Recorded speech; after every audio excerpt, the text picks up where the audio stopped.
So this talk is going to focus on food allergy versus food intolerance and what the difference is between the two. So as part of this topic overview, today we're going to talk about food allergy versus intolerance. So we're going to look at IgE-mediated food allergy, non-IgE-mediated food allergy, and food intolerance. The synchronous lecture, where we'll come together, we'll look at immune and genetic disorders and food. So we'll focus on celiac disease and diabetes. And then as part of our group discussion, we'll compare and contrast the difference between a food allergy versus food intolerance, so non-food allergic hypersensitivity. So the learning outcomes for this topic will be to be able to distinguish between the difference between food allergy and food intolerance, be able to characterize two immune and genetic disorders and their relationship with food, and be able to compare and contrast the impact food exclusions may have on nutritional adequacy. So food hypersensitivity in the last 10 years or so has really advanced, and our understanding of it has greatly improved. And as such, there has been a move to change the nomenclature so that we describe it in a slightly more scientific fashion. So where there are adverse food reactions, these have been classified into non-toxic, and then toxic. So the non-toxic, so those with individual susceptibility, have food allergies. So this is an immune-mediated response. So something that happens to your immune system when you eat something. And you can have those that are further then delineated into IgE-mediated. So you have an IgE response. So you have a release of histamine as a result of your mast cell activation, and that results in hives and urticaria, so where you get the red bumps and you get itching, swelling of the mouth and oral pharynx. So you have that typical anaphylaxis, and then you have a non-IgE mediated response, which is delayed, and that pathway we don't completely understand, and that results in delayed signs and symptoms. So in young infants and children, infants under the age of 1, delayed cow's milk or a delayed allergic reaction to cow's milk protein, say in infant formula or food, would be eczema, maybe poor sleeping, symptoms of gastroesophageal reflux, and other things that could happen up to 4 hours post-ingestion, up to 96 hours, 4 days later. So where you have an IgE-mediated response, that is something that's almost instantaneous and happens within minutes to a couple of hours of the food being ingested.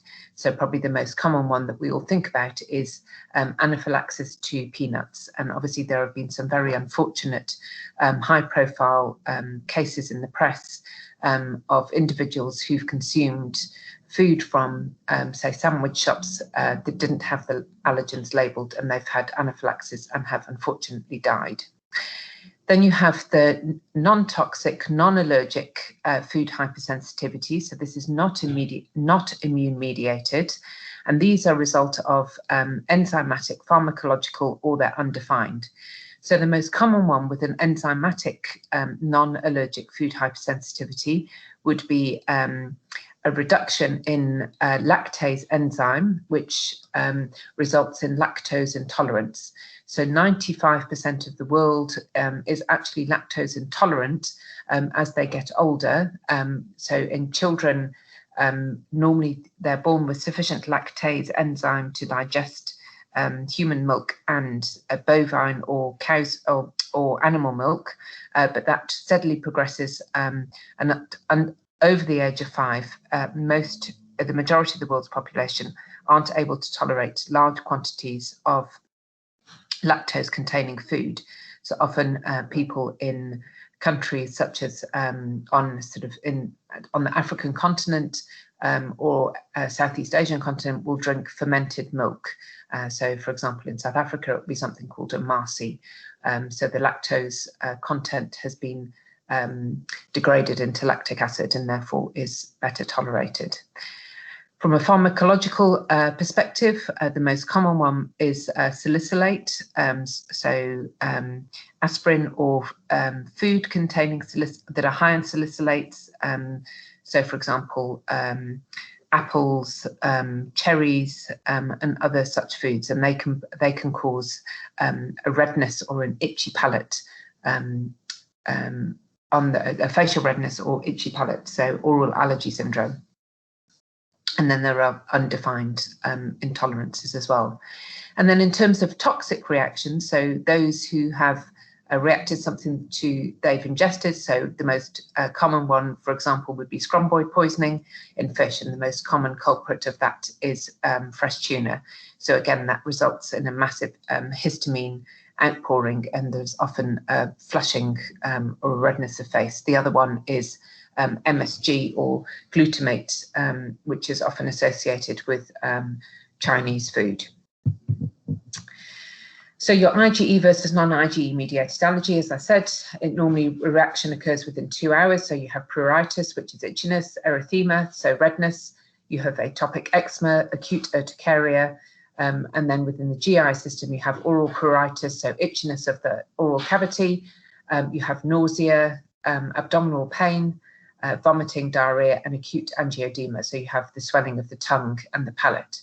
And then in terms of respiratory system, you have sneezing, nasal congestion, rhinorrhea, wheezing, and the last most dangerous one is obviously anaphylaxis, where you have severe life-threatening generalized or systemic hypersensitivity in terms of the airway, and you can have that constricted, and that can result in death. Then in terms of the non-IgE mediated or delayed reaction, they are all very similar. So again, you get pruritus, erythema, and you get atopic eczema. More commonly with a non-IgE mediated food allergy, you have gastroesophageal reflux, loose or frequent stools, blood, mucus in the stools. You can have FPIES, which is food-induced proctocolitis, infantile colic in children, food refusal, constipation, abdominal pain, and you can have faltering growth with one other symptom. So it becomes, when certainly in a clinical setting, trying to discern between an IgE versus non-IgE can often be very difficult, particularly in infants under the age of 6 months, where it's often less common to do skin prick testing. So why is diagnosis of food allergy so difficult? So really, a lot of the mechanisms are not understood. So we don't understand why there is a loss of immune competence. So why there is an immune reaction. So why do you lose oral tolerance to, for example, peanuts or cow's milk? So we don't completely understand why that happens. There are multiple symptoms and different triggers. So it's often not easy to unpick what might be the cause. You can have a very quick and also a delayed onset. It can be dose responsive.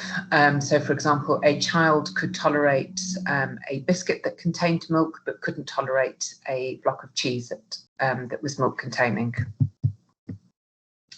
And there are very few useful diagnostic tests, particularly for non-IgE mediated non-IgE mediated food allergies. And as always, there's a massive difference of opinion amongst health professionals regarding what constitutes a food allergy versus what doesn't. And there's a lot of involvement of non-professionals. So if you read in the literature, up to a quarter of parents believe that their child has a food allergy, whereas actually the prevalence is between 2 and 6%. So it's often very difficult when you're faced with a parent who's coming back on multiple occasions to the GP. It's often very difficult to discern what the symptoms may be as a result of. So in terms of diagnosing food allergy, there is a triad. So we do clinical assessment, we do skin prick testing, and then also we can do a blood test looking at specific IgEs. But obviously that's only useful if you have a IgE-mediated food allergy. Otherwise, you'll end up with a negative result for both of those. And then the other part of the triad is eliminating the offending food group from the diet and then doing a challenge. And in a clinical setting, we try to do that within a 2-week period so that a child who may have a dose response to a food allergy doesn't then lose oral tolerance completely. So clinical assessment, so we listen to the patient's accounts of their symptoms, then we can do a structured interview to obtain more detailed information. So we do an allergy-focused diet history. So, for example, if it's an adult, we'll ask about when their symptoms first started, what do they notice, if they've kept a food diary, what are the food items that might be causing the triggers. And in children, particularly infants, we'll do a history from the parent, and we'll take them all the way back to when they were born and how they were first fed, and what symptoms and when these started arising. And then particularly for children, we'll also look at their growth patterns as well. So then in terms of skin tests, so skin prick testing uses commercial solutions. So as they suggest, you do prick-to-prick testing, and you can either use the commercial solutions or you do real food. But they're only really useful if you have an IgE-mediated food allergy. And then blood tests do specific IgE to diagnose IgE food allergies. They used to be known as the RAS test, and more frequently, they are also doing component testing. So if you have a child with a severe peanut allergy, they might do component testing to find out which particular protein within the peanut that the child is allergic to. But again, they're not very useful, or they're not useful at all if you have a non-IgE mediated allergy. So challenges and reintroduction. So for an IgE mediated allergy where there is a risk of anaphylaxis, this will be done in a hospital setting, where you have access to resuscitation equipment and adrenaline. And then if it is a non-IgE mediated allergy, then these are normally done as a home challenge, and they're normally given with small quantities of food, and this is increased to normal quantities over 2 to 4 days. And then if the child reacts, the dose at which they reacted to before they didn't react to is usually the one that's then tried to be reintroduced. So what about other tests? So very, in the papers, it's often reported that IgG testing is sensitive, which it isn't, and Vega testing. So none of the other testings that are marketed by nutritionists or other professionals are not accurate and shouldn't be used. They've got no sensitivity or specificity. And then kinesiology is another one that's often done. And again, that is not, there is no evidence to support that. So there's a number of diagnostic tools, and there's a number of papers that have been written about this. So these are free for download. There's the EARCI, so the European Society of Allergy, has done an allergy-focused diet history tool, which is very detailed. It's about 90 pages long and very interesting. And then obviously there's the NICE pathway that looks at food allergies in children and young people. And then there is also the MAP guidelines that look at cow's milk allergy guidelines in the UK.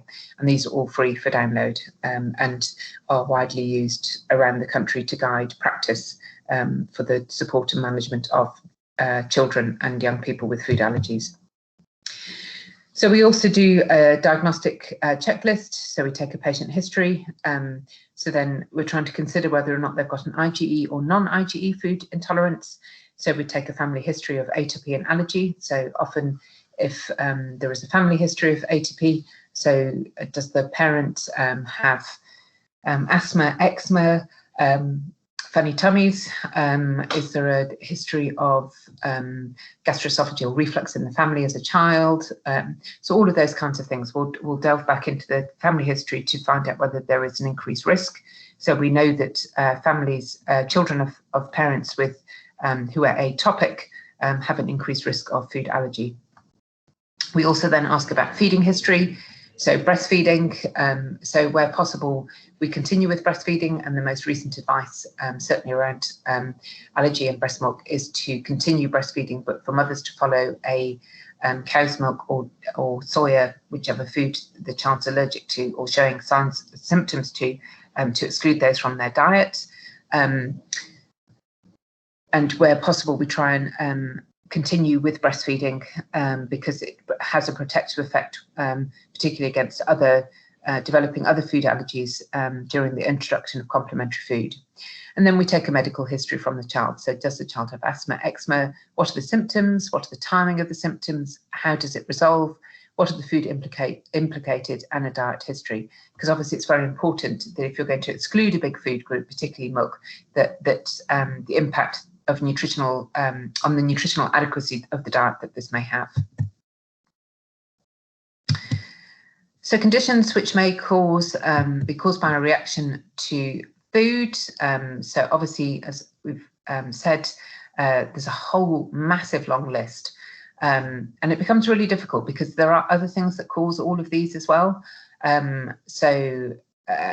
Reflux is very non-specific, and depending on the age of the child, all children have very short esophaguses, particularly infants. So reflux is a very non-specific sign. So that alone may not be the result of a food allergy, but just may be that the child is immature. Colic abdominal pain is very common in infants. So that alone cannot be a symptom, as is diarrhea and constipation. Toddlers are known for their constipation, so that could be as a result of inadequate liquid. So it's very important that you have to take a full diet history. So growth faltering and weight loss, again, that could be through other causes. And then obviously you've got anaphylaxis, migraine. Celiac disease can be a cause of weight loss, so that also needs to be investigated, as does dermatitis herpetiformis. So if you have those, that is not actually a food allergy, but an immune reaction to food, and they need to be lifelong excluded. And then oral allergy syndrome, hyperactivity, if children have otitis media frequently, have excessive enuresis, so bedwetting, that all could be a sign of a reaction to food. So the most common provoking foods in terms of IgE-mediated allergies, so the most common foods that infants or children are allergic to are milk, egg, wheat, soya, so peanuts and nuts. So peanuts and tree nuts are not of the same family. Peanuts are a legume, whereas tree nuts are obviously nuts from a tree. And then fish and shellfish. Non-IgE mediated, the most common are milk, egg, wheat, and soya. So milk and soya normally go together. So if a child has a non-IgE mediated milk allergy, we would normally recommend that they exclude soya as well, because they are homology of the proteins are very similar.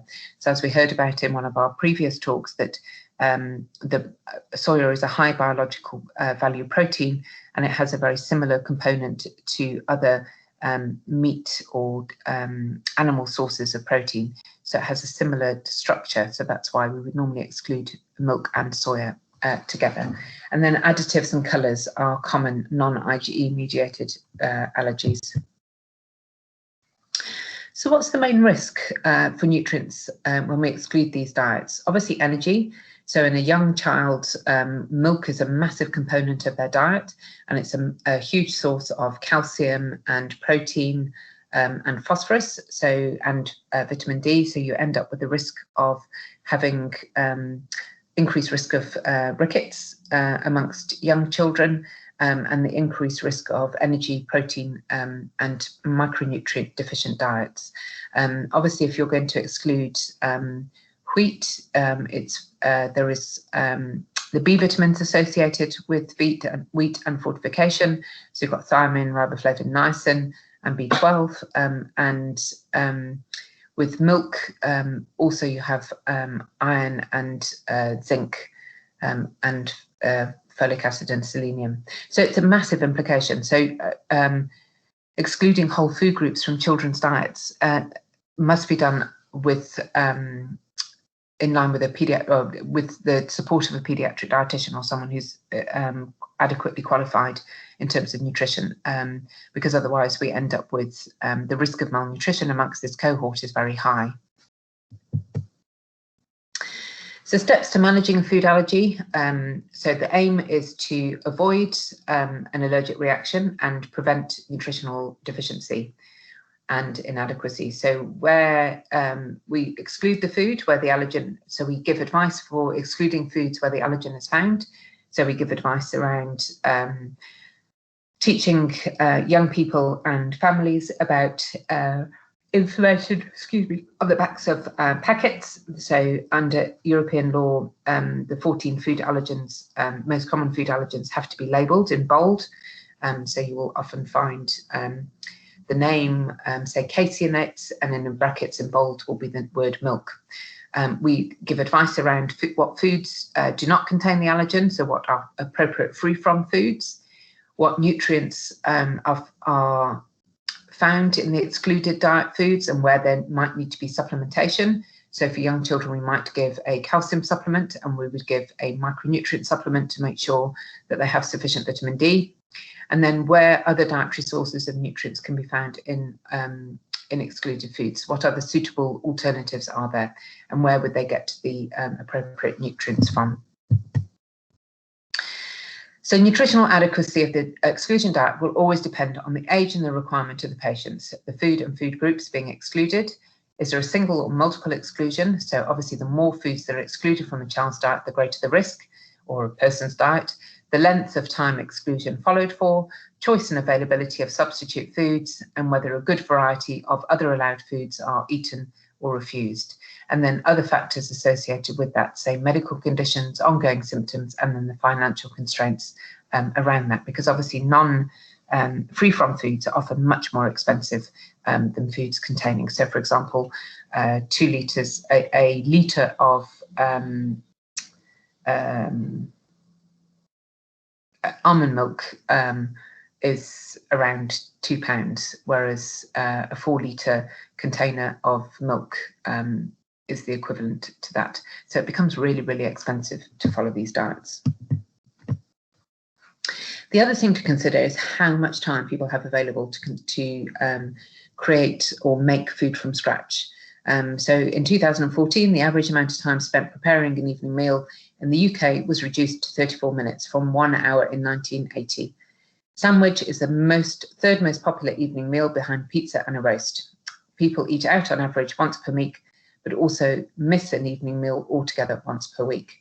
So it's really important for those considerations. So if you're going to be counselling parents, we always need to consider what are their abilities of being able to make food at home, what facilities do they have, what knowledge do they have, and what financial constraints they may have. So you need to take all of those things into account when you're counselling individuals or families.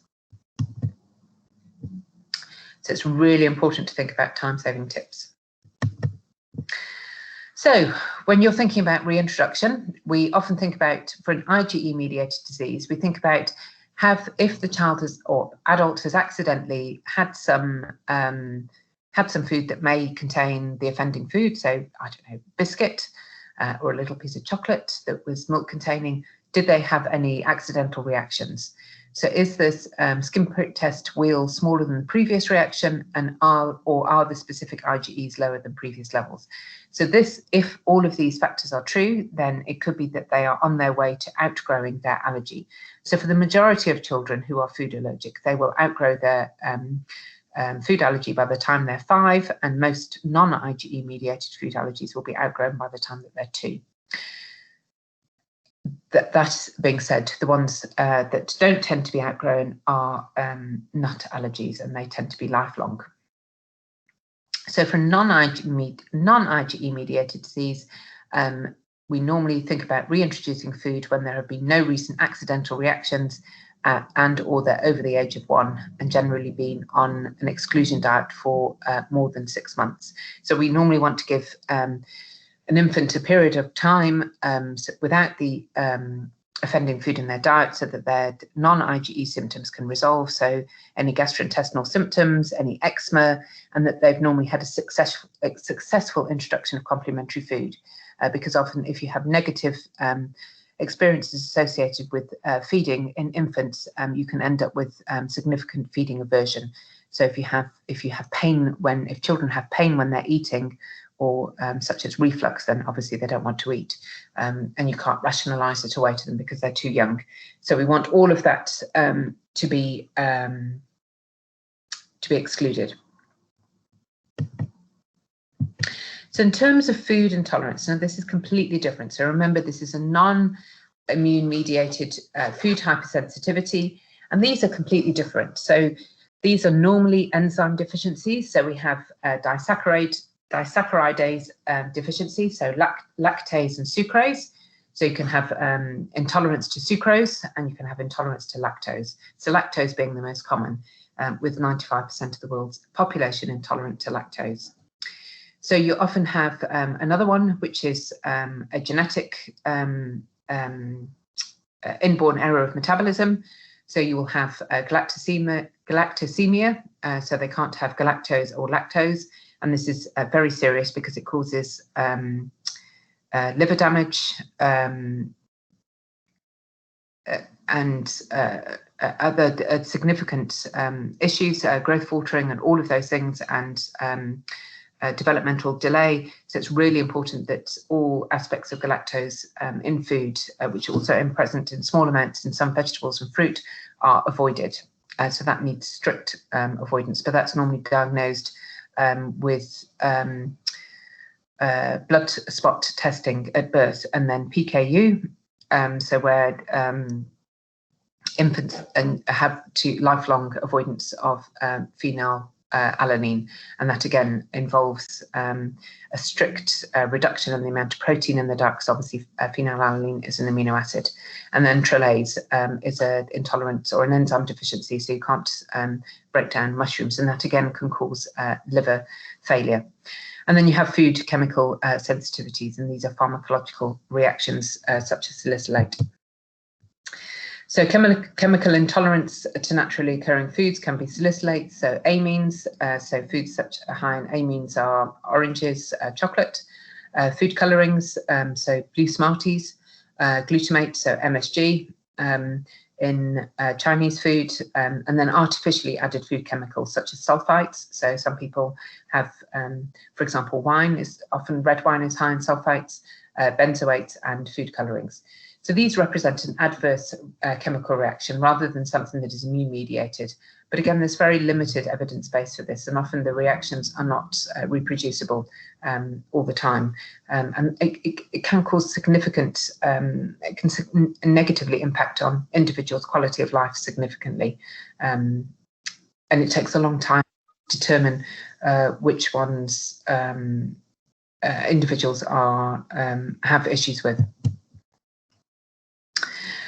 And then the nature of food chemical sensitivity. So there's considerable individual variation, often multiple sensitivities in the same individual. And there may be that atopic individuals are more vulnerable, and they may have maybe both to natural and artificial substances. And there's also the variability of speed of the reaction of onset. So some people have this immediate overwhelming reaction and others several hours later. But reactions don't normally last longer than maybe a few hours and up to 24 hours. And then there's also the threshold nature of food chemical sensitivity. So individuals may have small amounts may be tolerated. So people may be able to have a small amount of red wine or a small amount of chocolate or a small orange, or it may be that single large doses can trigger a problem, or it could be cumulative. So people have a dose-dependent nature. And this is small amounts in different foods, and it may then exceed a total reaction. And so a build-up nature, not just in one meal. So this graph on this side just shows the different threshold natures for chemical food sensitivity. So the mechanism of aspirin sensitivity, so salicylate. So aspirin causes a block or a shunt through the COX inhibition, so it blocks the production of prostaglandin 2 and the release of brake on leukotriene synthesis. So this, the leukotriene synthesis causes bronchoconstriction. So it's quite a complex mechanism, but again, some people just have to avoid aspirin. And there are massive possible symptoms. So again, it's one of these things that is really hard to unpick and really hard to understand, but histamine's at the central, and then it has this massive outpouring of everything else and can cause a myriad of different symptoms. So the adverse effect of sulfites. So sulfites, obviously in acid stomach environment may favour the production of sulfur dioxide, and again, this is thought to maybe provoke bronchoconstriction, but again, this can vary. So the other chemical, clues to diagnosis of food chemical sensitivity are, again, as you read, they're very similar to non-IgE mediated or IgE mediated food allergy. So again, it becomes very difficult to unpick what is actually happening. So you've got abdominal discomfort, nausea, vomiting, diarrhea, bronchospasm, rhinitis, urticaria, angioedema, anaphylactoid reaction. So it's not a full anaphylaxis, but it's very similar. And you have this cumulative buildup and combined nature. And so we look for trigger patterns and trials of reactivity in the history. Only happens when eating out. There's a reaction to non-steroidal, so aspirin, and it can be very difficult to unpick, and often you'll find people have gone to multiple different healthcare professionals trying to seek an answer to what is happening to them. So again, making the diagnosis, we go back to the history. So we look for cues, we do a sort of allergy-focused history, and we find out. We ask people to keep food diaries, exclusion diets. We do single items or combined. We do label watching or pattern recognition. And then we often do double, the gold standard for this is a double-blind placebo-controlled food trial, because sometimes it can be a placebo effect. So sometimes the mind is a strange and wonderful thing, is that you can be convinced that you have a food reaction. And that you have symptoms when you eat something, but actually when you eat it and you're not knowingly eating, you might not have those same symptoms. And on examination, often many individuals are normal, they have normal weight and everything else. So it can be very distressing for people. This is just a list of some possible culprits. So it can be meat, poultry, seafood, milk, eggs and fruit, vegetable, nuts. So anything and everything, drinks. So it's so wide and varied.